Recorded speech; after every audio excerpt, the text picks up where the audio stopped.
Hi guys, so today I wanted to make a video on how to remove the smoke smell from your house, or really this would apply to how to remove pet odors or cooking odors or really any type of odor from the house. But specifically, I use these tips to remove a very strong smell of cigarettes from this house.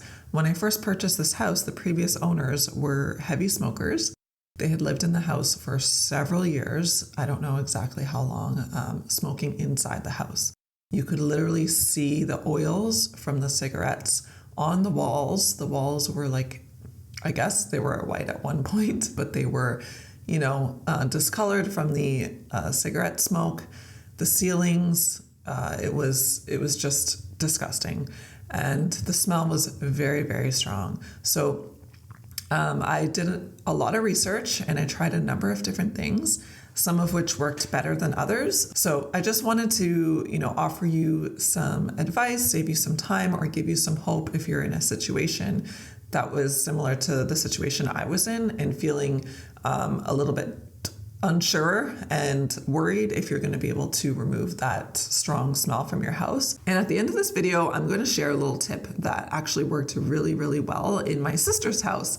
And it's something that I had not seen mentioned until I was researching on Reddit some other ways and came across this, and it worked amazing. So I want to share that with you as well. So the first thing that you need to do is you have to clean everything. Well, actually, okay, no, let's take a step back. So the first thing you have to do, so open up all of the windows, right? Like you want to get out that stale air and bring some fresh air in. So get those windows open, keep them open as long as possible, just to cycle through that air. Secondly, you want to do a walkthrough of the house and you want to remove any of the soft coverings that you can remove. So this goes for, curtains, drapery, carpeting. If there's any wall-to-wall carpeting, rip it out because the smell is just soaked into those fibers. So you have to get that out. And then, so after you remove all of those soft coverings, if any furniture was left behind, obviously, just get rid of all of that. You're going to clean everything. You're not just going to clean the walls. You're going to clean the ceilings. You're going to clean the cabinetry, the kitchen cupboards. But you're not going to use a regular, just any old cleaner. You have to use a degreaser. So I used what's called TSP, trisodium phosphate. I purchased it in powder form, and you mix it to, I believe the directions say 20 parts water to 1 part of the TSP. Read the directions on the back. I'll insert a photo here of the one that I used. And you're going to use this. It's a degreaser, so it removes all of those oils and just disgusting residue that's stuck on the surfaces. And you have to do this step. Otherwise, you're just leaving the residue in your house, and then it's going to continue to smell. So you're going to take this to all of the walls. You're going to take it to the ceiling if you can, if you're able. If it's not too textured, like a popcorn ceiling, you probably wouldn't be able to do this. You're going to take it to the cabinetry, the kitchen cupboards, inside the cupboards, outside the cupboards. Don't forget to do the walls in your closet, because that's something that's easy to miss. The door handles, all of the light fixtures. I replaced a number of my light fixtures slowly, but over time I've since replaced a number of them. But just clean everything. So, take down all the light shades and wipe them, clean them fully down with this TSP. Because if you just use a regular cleaner, like Windex or something, it doesn't actually remove that grease that's a film that's stuck on there, right? So you have to use a degreaser like TSP. I'm just trying to think of any surfaces that might be easy to miss. Oh, windows, because that was one thing that I actually forgot about. I cleaned everything and it was several weeks went by. I'm like, oh my God, the windows. So, windows, window frames, just clean everything. Okay, so after you've cleaned all of your surfaces, this is when you're going to repaint everything. But don't make the same mistake I made where I just started using a regular primer and paint. No, because this isn't going to eliminate the odor. You have to get a special paint. Well, not a special paint, a special primer that you're going to use before you paint. The one that I used that worked amazing, and this had made the biggest difference for me, because when I cleaned everything with TSP, I could still smell the smoke in the house. I feel like it made a slight difference, but I could still smell the smoke. So although that's a necessary step, it did not eliminate the smoke smell. So the primer that I use that worked amazing is Kilz, Kilz primer. And they make a number of different primers. So you have to make sure that you get the one that specifically says on the can, odor eliminator. It even says like cigarette smoke eliminator, cigarette smoke odor eliminator, or something like that on the can. I'll insert a photo. So you're going to take that primer and you're going to use that to prime every single surface, the ceilings, the walls, the doors, literally everything that you plan to paint, you're going to prime it first with this, okay? This works so good. Now, to warn you, it does have a strong odor itself. So when you do use this primer, plan to, keep the windows open and air out the house for like a day or so afterwards. But it will get aired out. My closets took a little bit longer to air out just because it's like a tight enclosed space. I feel like it took like a week or two to air out. So, if possible, if you do the step before you move in, that's great, but not necessary. I was already living in my house when I did all of these. So yeah, so you're going to prime everything. And then after you prime it, you're going to go in then with your regular paint. I just use like water-based paint, and that was fine on top of this primer. I think the primer is an oil-based primer.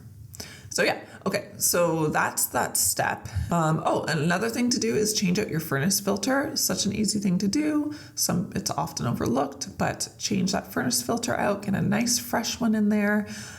Because obviously, as your furnace runs and it cycles through, it brings in the air from the house, it's going to be pushing that air through your furnace filter and then back out into your house. So if you still have the furnace filter in that the smokers used in your house, that's going to still have some of that smoke fumes coming back through your house. So definitely change that out right away. Super easy to do. I will show you how to do it actually at the end of this video. Another tip that I just recently discovered and didn't use in my house but used in my sister's house is something called chlorine dioxide. And it's a chemical. You can buy it in these little tabs. I just picked it up off Amazon. I can leave a link in the description to the one that we used. But you use this and it's like these little tabs, and you just pour a bucket of water and place some of the tabs in depending on the size of your room. And then you let it kind of do its thing. It sort of creates these fumes. You close the door for whatever room or the area that you're using. And it will actually eliminate odors, and it works good on eliminating like pet smells, cigarette smoke, cooking smells, that sort of thing. So that's something that I would do before you would consider resorting to this last tip, which is ozone.